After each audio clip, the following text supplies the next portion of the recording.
Hello there, ladies and gentlemen. Hope you're about to watch some live Valence League of Legends action, or just catching it back. I'm Cradden, and here for the fourth episode of This or That. I'm here with Trelulu, aka Ruben. Ruben, how's it going?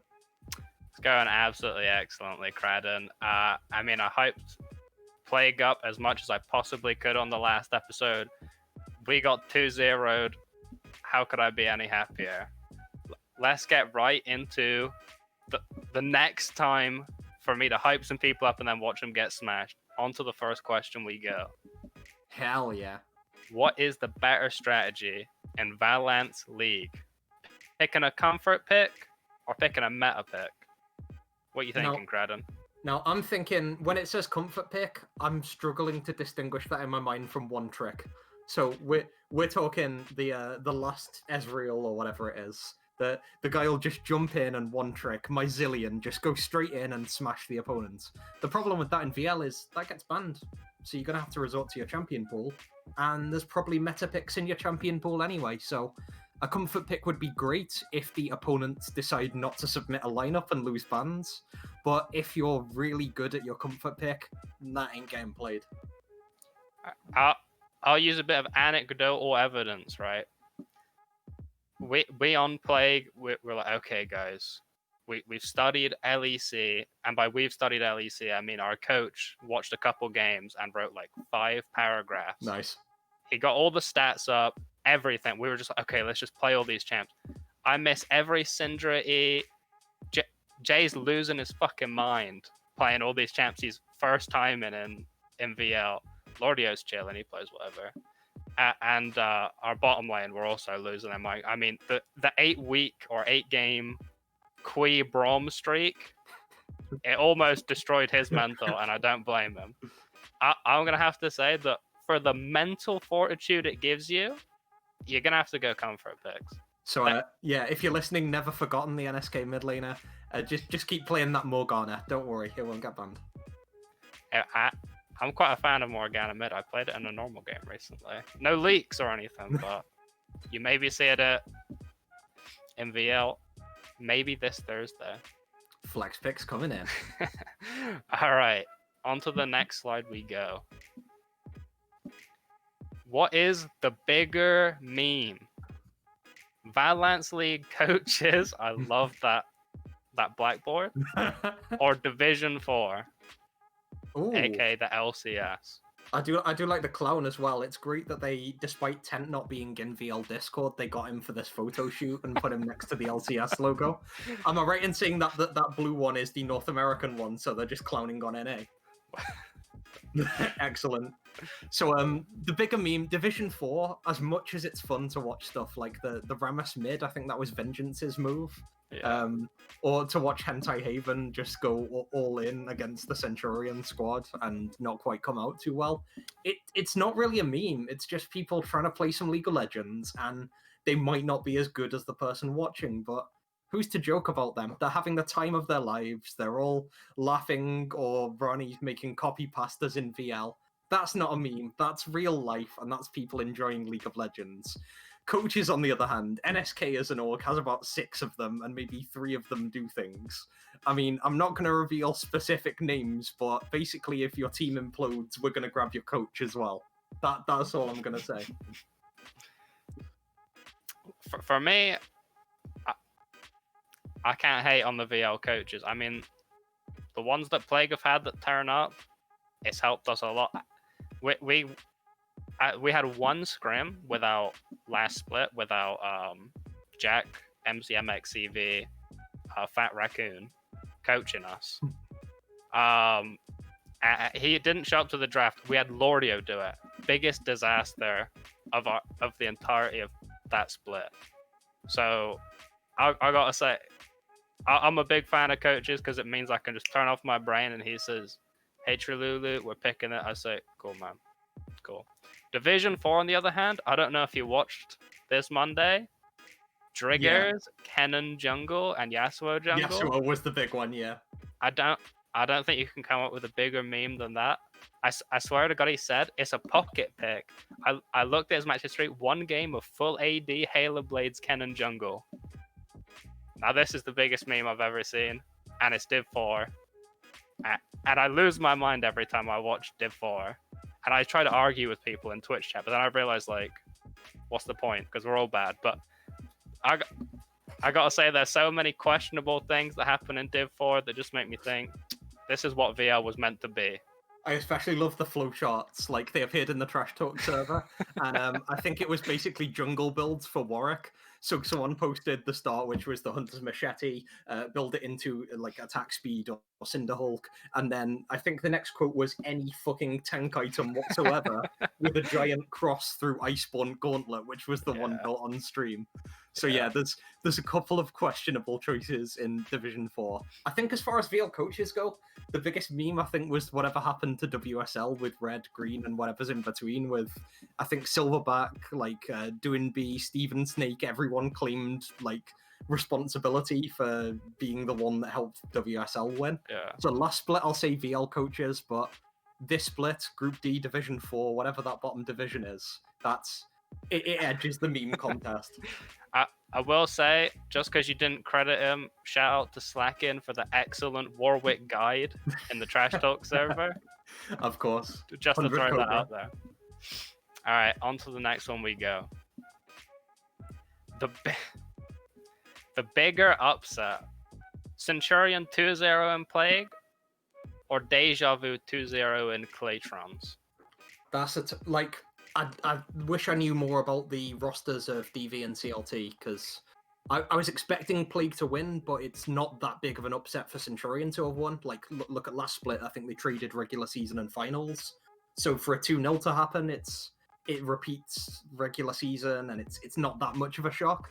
Whereas I think Deja Vu to 2-0 Claytrons, they were both really in the running. I think they were more dominant than you'd maybe expect in Division 2. I think Arby won that one with a Soraka top, if I'm not mistaken. So I think to play against the Soraka and then lose to it in a 2-0 set, that's enough of an upset. Do you know much about the rosters on that one? Deja Vu and Claytrons. I know Claytrons, but I don't know Deja Vu at all. And I think that speaks volumes inside. I would say that's a bigger upset. Is I don't know a single player on actually. You know what? We've got the rosters live. We've got it in brilliant production provided to me. So Deja Vu, you've got Arbush. We have a playoff buff Wakada Chewy. You have a Jungle Lord Wilder. And you've got Viking and Stronger on there as well. That's a pretty cool bot lane. But then against that, you've got Claytrons with the solid roster. You've got Shenzin, who I think might be in line for an interview later today against OPN. Beeg, Key, Ottery, and Valkyrie. So a very more stable roster, that stack 5. For Deja Vu to 2-0 that roster, who went so well in Division 3 last year, I'd say that's the bigger upset, because I think Claytrons have great mental as a team and can bounce back from a lot. I don't think either are huge upsets. They could have happened, but I'd probably say the Deja Vu one. Yeah, I mean, the CNT versus Plague, CNT got rid of, in the nicest way, dead weight in the jungle role and got in some disgusting fiddlesticks Kindred player. I hate Kindred, and this guy picked it. Anyway, the most upsetting thing about that game was Lulu mid. I saw the 2-0 coming a mile away, but I thought, look, if I give us the hype boost, maybe we'll come into it. Deja Vu versus Claytrons. You named the Deja Vu roster. I can't think of a single player I think is good in that roster. So I'd say Deja Vu managing to 2-0 Claytrons. I don't know, maybe keyboard disconnected. Maybe Shenzin's did to lose to Wilder. I don't know. Something had to have gone on here. Maybe a heart attack from one of the players. No idea. Yeah, I'm guessing no one stepped up to the bush on that one. Either that or Nasus was banned and Beeg was just sat frowning at his keyboard. He's got to go with the other infinite scalar Scion next time. I don't know what he actually did, but I didn't watch the game, to be honest. But all right, on to the next one we go. Oh, no. Thank you. More likely to return to form. Trelulu's, also known as the most handsome man in VL, Trelulu's hairline, or Team Vigorous. Okay, so let's get the lowdown of Vigorous. They were a really strong team back in the 2 group days of VL. They were pretty much smashing Group B, beating solid teams like Legion and Hentai Haven. Whereas now they're 0-3 in the 2nd division. They've kept a lot of the same players like Ram and Midnight, but they've also brought in ex-TSB member Commodore. They've brought in yourself, Save Lives Green, if I remember correctly. And they got Infires from 1 in 5, so quite a match of players from 1 season ago. Yeah. However, they're 0-3, and they've lost against basically the top 3 teams in that division: OP Nerds, Deja Vu, and Claytrons. So to get back into that division and avoid relegation, they're going to have to beat the Slowbros and Fireflies. So with that analysis out the way, what should we meme on about your hairline? Are we going to get a wig soon, or...? Nah, I'm gonna have to just go completely bald, so people can't say anything about hair. I'll just have none. I'm loving the guns, by the way. Like, thank you. That's iron having been pumped to generate that hair. This is from the first pub quiz, which is now erased from everyone's memory, except for some select rock and trigger quotes. Yeah, normally this image now. Normally, when you mention rock on the first pub quiz, something else springs to mind. So normally people forget about this, but this picture has survived. It's been put on there, and even now you can hear people screenshotting it and photo editing it for their own ends and memes. So yeah, like since you've admitted it, the hairline isn't going to return to form. We're going to have a quarantine haircut. Team Vigorous, they've got a good chance as any team, but at the moment they're in that really tough position where they're going to struggle to take wins, and they now need to. You've just got to put your focus in there. As for Fireflies and TSB, I think they can continue to play well. I don't see Vigorous getting out of the bottom 2, so it's close, but I'm going to say Vigorous. You know what? I'm so unconfident in Vigorous that I'll say it's more likely that I get a better my hairline fixes itself. You're going to be looking like a mumble rapper with a rainbow mohawk. But, like, okay, I don't know what return to form means for Vigorous, because in my opinion, they've never been that good. They've got some good players. They've kept, I would say, arguably the worst players on Vigorous in Midnight and Ram. And they've got rid of, I don't even remember who else was on the team, but they had to have been better than those 2. And yeah, I don't know. But I'm a fan of Infires and Commodore. I think they're both on 1 in 5.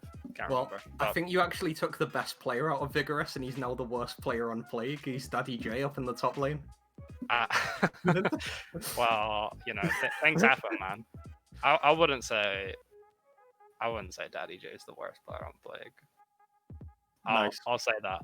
So who is? I'm not going to fight him anyway. Next question. Yeah, next question, quick. All right, what is the biggest balance blunder? Akali's rework, able to tank towers by being invisible while hitting people under them, or the Aurelia one-shot, where I'm pretty sure people played Aurelia rework. Sorry, I was reading the thumbnail there. Where people were literally going like AP, I think, on PBE because their E ratio was so high, or R ratio, or something like that. Yeah, for me, it's the Akali, because, if we go through each of the 2, Akali I distinctly remember, and as someone without hands, I like to play fairly static champs, simple mechanics, and when I played Akali a few times, I realized with the amazing healing you got from Q, a bit of mobility, I actually had the fleeting feeling of, this could be the transition champion for me. I'm playing so well on this champion that maybe I could switch to being a mid laner or a top laner or someone who does lots of 1v1s and it's the champion being overpowered. That's why that was possible. So Akali has a big place in my mind. When I think of Aurelia, I think of the original Season 1 Better Nerf Aurelia memes. Yeah. And the Aurelia rework stands out, but not as being particularly overpowered. So I'd swing towards Akali from the anecdotal evidence. Okay. I think with Akali, I'm not too big on... I can't remember. I haven't got the best memory, but The Aurelia, I hated Aurelia before, and she was just such a poorly designed champion. It's like when you're below a percentage of HP compared to your opponent, you stun instead of slow or something like that, and you just healed off every ult. I think reworking her was the right idea. Akali also needed to be reworked, but they somehow made her worse. I absolutely hated playing against Akali. She'd throw a Q at you, and you'd think, okay, what's that gonna do? She'd ulti onto you with her 3 charges, heal to full HP off one of them, pop another one, and you just what can you do? Everything in her kit was targeted. Absolutely hated Akali, and the only thing you could do was pink ward when she put a shroud down. That they thought, okay, we've got the one piece of counterplay to Akali, pink ward. Let's remove that counterplay, make it so even turrets can't see her anymore. What the fuck, Riot? What are you thinking? We're back to Pantheon 4 Black Cleavers in a row days with that level of OP, but in throwing the invisibility, it's just it's Teemo levels of tilt. I'll say it's Akali just because she needed a rework, and they somehow made her even more annoying to play against. And Aurelia, they made it so that in my silver promos, someone's not going to pick Aurelia and do okay. They're going to first timer it, they're going to int their face off. I'm okay with that. But yeah, Akali rework, annoying as hell. Next slide we go. What is the most likely of these two on during the pub quiz? Me and Ice donate 100% of the prize pool, or Rock gets nude on stream. By the way, I think the prize pool screenshot they've used, it looks like it's from Dota. Like the text looks like it's from the International. I think it is, yeah. So yeah, nice one whoever made this. Betraying VL, a League of Legends organization with Dota 2 graphics. Are you sure you're in a tenable position right now? Get out of here. Either way, Ice and Trololo, I think you lost a significant portion of your wallet that night, but Joycey got bowled, so it was sort of worth. Yeah, so did Valk as well. So. Actually, yeah, that they might have even done it side by side. Then again, we've also got Drigger in the background, and the less said about that one, the better. So yeah, the other half, Rock getting nude on stream. We're 1 for 2 on that at the moment. He's now no longer in the admin team, so maybe that will bring out his rebellious streak. Maybe. It's going to be requested a lot. It's become a meme. Like he may whip out the 2-incher again, but we don't know if that's going to take place. And yep, I am going to make a small penis joke live on a piece of content on stream. Hi there, viewers. Yeah, I can see more people donating to the prize pool than 2 people. I can't see Rock getting nude on stream again. But if we're going for more likely, we're going to go for the Ice and Trololo big bank account. Your wallet's going to be empty at the end of quarantine. Wow. I'll counter your argument with the reason Rock didn't get nude on stream during the second is because 1, it was a lot more tame, and 2, Rock went there. He said, I'm going to have to dip. I'm saving myself for marriage. He's getting married to this 3rd pub quiz, right? Excellent. Me and Ice are donating 100% of the prize pool. We've got an entire team dedicated. So it won't just be me and Ice, but it'll be me, Ice, Rock, and we're still looking for a new member. So guys, if you've got a webcam, if you got alcohol, and if you got some money to throw at all these forfeits, please, I beg of you, just come to our team, and you may witness that option of this or that slide. So that's some incentive for you guys. And the big question: shameless little plug. Does anyone want to see that? Hey man, well, okay. Right. But yeah, the more likely I'll go with Rock getting nude on stream. I mean, he's not going to do it on stream because I don't think he'll be on stream. Discord. Yeah, in the Discord call, almost guaranteed, no doubt in my mind. All right, on to the next one we go. I actually don't know which one the last one is, but which one is better for VL?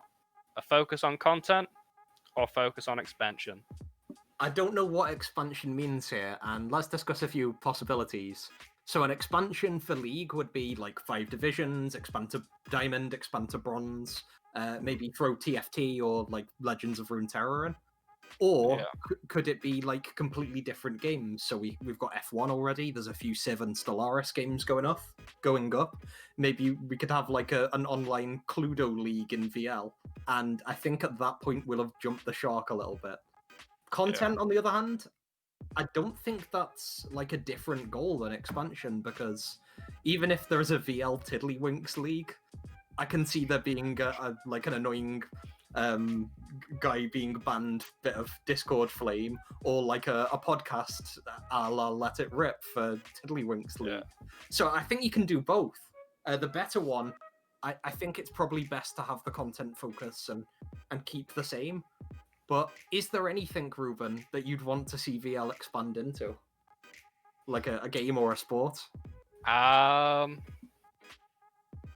Yeah, I'd like to see a Diamond League so that I can play on my main account in Nice. VL. Same. Cut the video.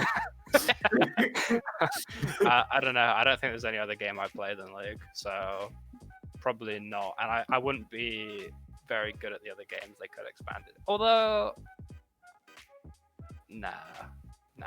I think doing an official Crowd and Rules tournament, that could be cool. But that's more content. Well, actually, it's not really content, but it's not an expansion either. So I'll talk to Rock and Blaze. We did the off-season tournament of Death and Doom. We'll see if we can get a Crowd and Rules one going. Oh yeah.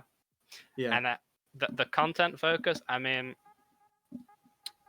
more content means more last applications to everything. So I'm happy with just watching all the content. As soon as something appears in that channel, I'm clicking on it, I'm watching it, because I don't watch any of the VL streams unless it's us being streamed and we won, and I want to go back and stroke my ego from all the chances. Wow, look at how good Plague is.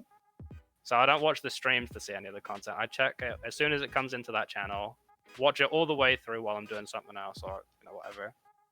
Yeah, even just replay the 10 seconds where it says, and that's Trululu with a double kill, and just have that on repeat while you walk around doing your daily life activities. Yeah, of course. I get the clip up, I'd save it, I'd leave it there. Name it or flame it, I actually love that, because I play along to it and I get so frustrated when someone gets the questions wrong, because I'm the League trivia master. So... Wait, have you been on that yet? No, not yet. Like, I went 2-all with Charmander, and there's a few that I got let down on, mainly the aesthetic and skin side. I think you should totally pick, like, a member of Centurion, or... I was going to say Paradox, but we'll interrupt that sentence. Just pick a member of Centurion and, like, go on, name it or flame it, and then just get all the beef out, even if it's just before playoffs. That'd be cool. Hell yeah. Maybe. Alright, yeah, but I'm going with content focus, you're going with content focus as well, right? Yeah, boy. Like, we can't have VLDL anymore because I have a life, but I really love what's coming up with this or that, name it or flame it. And while I'm self-serving shout-out time, Drig's in the background on the call, but I like what he's doing with getting the content in, having some, like, focus towards content and playing it before each stream, because... as you say, it's easy for a team to get involved with only their own games and forget about the other 3 divisions or the community. The content that we've got is really good at making people accessible, and it just brings everyone together in that sort of hippie romance sort of way. You almost brought a tear to my eye, man. But yeah, I'll agree. All the content stuff's really stepped up recently. And now, with enough stroking Trigger's ego, we shall move on. The most likely to disband. Is it going to be PDX with a grey background or PDX with a black background? I don't know if they, like, this is awkward. I don't know if they've officially disbanded yet, but they certainly took a giant hit to their roster in, yeah. Yeah. I mean, all I know is every single player, apart from like 2, posted a looking for team, and then 30 minutes later, Z-Man posts a looking for player. So I think Paradox is staying together.